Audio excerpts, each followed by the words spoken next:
อย่างนี้พี่ขอส่งมาให้ข่าว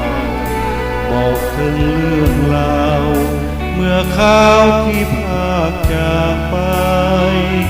เพื่อการสอบคนฝึกฝนละลองที่ใจ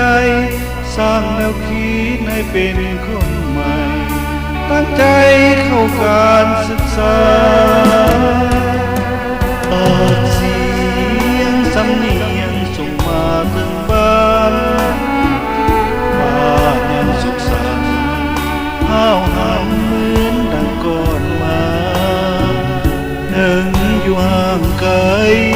แต่ใจยังมั่นดอกนาอยู่ทางบ้านจงคอยตั้งหน้าสร้างสาอยู่ดีกินดีจากอะไรเศร้าใจเงียบเพียกของการศึกษายังข้างคาทางหน้ายังมีขอจงเพียรภาคเพียรตั้งมันให้ดีอยู่ทางบุญและอยู่ทาง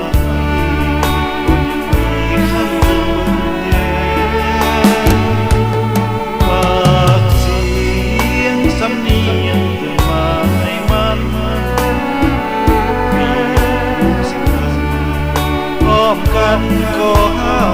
สร้างแฟนทิ้งการศึกษากลับมาจะได้ช่วยแทนช่วยสร้างสาช่วยกันวันร่วมแรงสร้างบ้านแฟน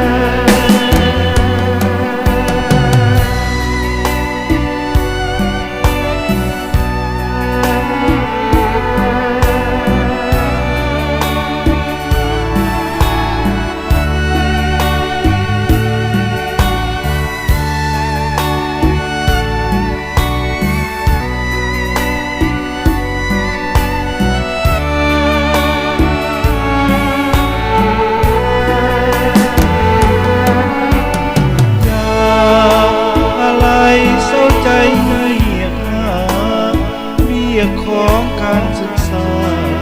ยังข้าคาทางขอจงเพียรภาคเพียรตั้งมันให้ดีอยู่ทางคุณและอยู่ทางมีขั้นทางบนแย่ฝากเสียงสำเนียงเตือนมาให้มันเรียกทุกสิ่งพร้อมกันก็ห้าสร้างแฟนสิ้นการศึกษา